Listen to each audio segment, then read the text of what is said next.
ಇವತ್ತು ಒಂದು ಒಳ್ಳೆಯ ಸುಸಂದರ್ಭ. ನಮ್ಮ ನೆಚ್ಚಿನ ಶಾಸಕರಾಗಿರ್ತಕ್ಕಂಥ ಶ್ರೀ ಬಾಲಣ್ಣವರ ಒಂದು ಜನ್ಮದಿನದ ನಿಮಿತ್ತ ಇವತ್ತು ಪತ್ರಕರ್ತರುಗಳಿಗೆ ಅವರ ಒಂದು ಸುರಕ್ಷತೆಯ ದೃಷ್ಟಿಯಿಂದ ಹೆಲ್ಮೆಟ್ಗಳನ್ನು ವಿತರಣೆ ಮಾಡುವಂಥ ಕಾರ್ಯಕ್ರಮದಲ್ಲಿ ಆಗಮಿಸಿರ್ತಕ್ಕಂಥ ಪುರಸಭಾ ಸದಸ್ಯರುಗಳಾದ ಸಹೋದರ ಸಮಾನದ ಉಮೇಶ್ ಅವರೇ, BMIC ಸದಸ್ಯರಾಗಿರ್ತಕ್ಕಂಥ ರಮೇಶಣ್ಣವರೇ,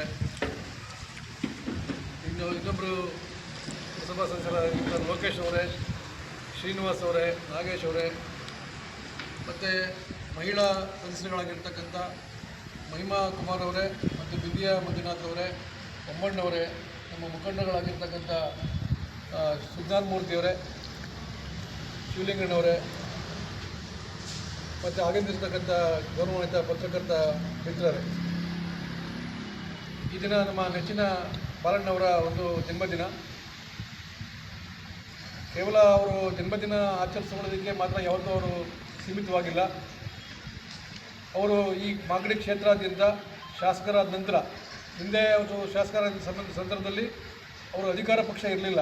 ಇವತ್ತು ಕಾಂಗ್ರೆಸ್ ಪಕ್ಷದ ಶಾಸಕರಾಗಿದ್ದ ನಂತರ ಕಾಂಗ್ರೆಸ್ ಪಕ್ಷ ಅಧಿಕಾರದಲ್ಲಿರೋದ್ರಿಂದ ಇವತ್ತು ಮಾಗಡಿ ಕ್ಷೇತ್ರದಲ್ಲಿ ಯಾರೂ ನಿರೀಕ್ಷೆ ಮಾಡಿದಷ್ಟು ಒಂದು ಅಭಿವೃದ್ಧಿಯನ್ನು ಬಾಲಣ್ಣವರು ಮಾಡ್ತಾ ಇದ್ದಾರೆ.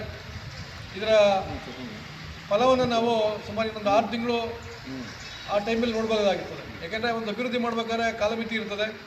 ಹಾಗಾಗಿ ಇವತ್ತು ನಾವು ಬಿಡದಿ ಹೋಬಳಿಯನ್ನು ತಗೊಂಡಾಗ ಭಾಳಷ್ಟು ಕೆಲಸಗಳನ್ನು ಇವತ್ತು ಬಾಲಣ್ಣವರು ಮಾಡ್ತಾಯಿದ್ದಾರೆ.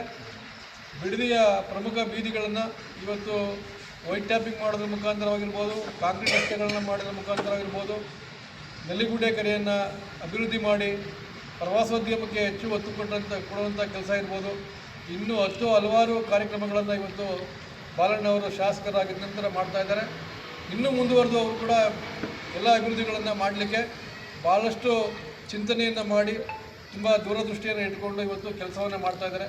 ಇವತ್ತು ಅವರ ಜನ್ಮದಿನವನ್ನು ನಾವು ಸರಳವಾಗಿ ಆಚರಣೆ ಮಾಡಿದ್ರೂ ಕೂಡ ಇವತ್ತು ಸಮಾಜ ತಿದ್ದಿ ತೀಡುವಂಥ ಕೆಲಸದಲ್ಲಿ ತಲ್ಲೀನರಾಗಿ ತಮ್ಮ ಪ್ರಾಣವನ್ನೇ ತೊರೆದು ಲೆಕ್ಕಿಸದೆ ದಿನದ 24 ಗಂಟೆಯೂ ಕೆಲಸ ಮಾಡ್ತಿರ್ತಕ್ಕಂಥ ಗೌರವಾನ್ವಿತ ಪತ್ರಕರ್ತ ಮಿತ್ರಗಳಿಗೆ ಒಂದು ಸಣ್ಣ ಮಟ್ಟದ, ಇದೇನು ದೊಡ್ಡ ಒಂದು ಇದಲ್ಲ, ಅವರ ಒಂದು ಸುರಕ್ಷತೆಯ ದೃಷ್ಟಿಯಿಂದ ಒಂದು ಹೆಲ್ಮೆಟನ್ನು ಕೊಡುವಂಥ ಕೆಲಸವನ್ನು ಮಾನ್ಯ ಉಮೇಶ್ ಅವರು ಮಾಡ್ತಾ ಇರ್ತಕ್ಕಂಥದ್ದು ಶ್ಲಾಘನೀಯ.